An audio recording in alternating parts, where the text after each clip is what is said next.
Hello, good morning students. प्यारे बच्चों, आपका अपनी इंग्लिश की क्लास के अंदर स्वागत है। प्यारे बच्चों, जैसा आप जानते हैं कि हम इंग्लिश के अंदर chapter number first words never die की स्टडी कर रहे हैं। प्यारे बच्चों, हमने इसके रिलेटेड कुछ एक्सरसाइज को सोल्व किया था। प्यारे बच्चों, आज हम इसके रिलेटेड कुछ एक्सरसाइज में नेक्स्ट टॉपिक है अपना बच्चों ट्रू और फॉल्स। हमें बच्चों इस पोएम के बेस के ऊपर यह देखना है कि ये जो स्टेटमेंट दी गई है यह ट्रू है या फॉल्स है। देखो बच्चों, ट्रू के लिए हमें टी का प्रयोग करना है और जो स्टेटमेंट रॉन्ग है उसके लिए हमें नॉट ट्रू का प्रयोग करना है। तो बच्चों देखो, पहला है क्वेश्चन के अंदर पहला सेक्शन है we should speak the word carefully. देखो बच्चों, पोएम के अंदर बताया गया है कि हमें केयरलेस तरीके से बात नहीं करनी है, हमें दूसरों के साथ केयरफुली बात करनी है। तो बच्चों इसके बेस के ऊपर, इस पोएम के बेस के ऊपर यह स्टेटमेंट कैसी हुई बच्चों? ट्रू। कैसी हुई? ट्रू।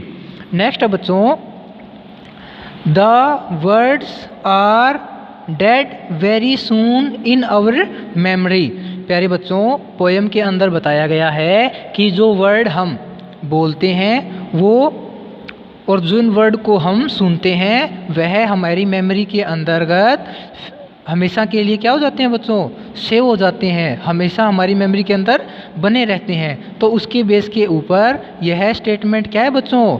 Not true. देखो बच्चों, यह कहना चाहता है the words are dead. Words क्या है बच्चों? मिट जाते हैं, वेरी सून, बहुत ही जल्दी, इन आवर मेमोरी। जो शब्द हमने सुने हैं या बोले हैं वह हमारी मेमोरी से जल्दी ही मिट जाते हैं। तो प्यारे बच्चों, इस पोएम के बेस के ऊपर यह स्टेटमेंट क्या है बच्चों? Not true. क्या है बच्चों? Not true. नेक्स्ट है बच्चों, it is up to us to make the world happier और सैड।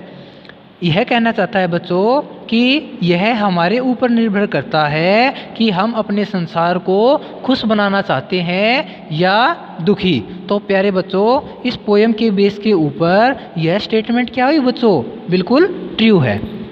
नेक्स्ट है बच्चों, we can recall the words once spoken.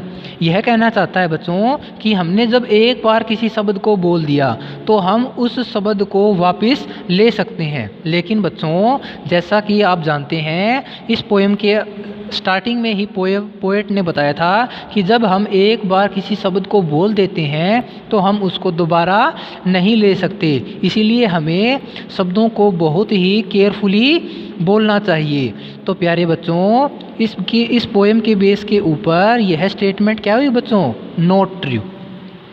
Next बच्चों, we can hurt the feeling of others by speaking careless word. यह कहना चाहता है बच्चों कि हम केयरलेस तरीके से बोल करके दूसरों के हर्ट को क्या करते हैं बच्चों? दुखी करते हैं। तो बच्चों इसके बेस के ऊपर, इस पोएम के बेस के ऊपर यह स्टेटमेंट क्या है बच्चों? ट्रू है। क्योंकि बच्चों पोएम के अंदर बताया गया है कि जब हम केयरलेस तरीके से बोलते हैं तो दूसरों के हर्ट को हम क्या करते हैं बच्चों?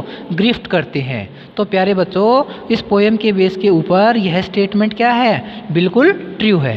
प्यारे बच्चों, उम्मीद है कि आपको यह एक्सरसाइज ट्रू और फॉल्स अच्छी तरह से समझ में आई है। प्यारे बच्चों, आप इस वीडियो को ध्यान से देखना और इन ट्रू और फॉल्स को अपनी कॉपी के अंदर राइट डाउन करें और इनको बार बार प्रैक्टिस करके याद करने की कोशिश करें। थैंक यू बच्चों। Thank you for watching this video.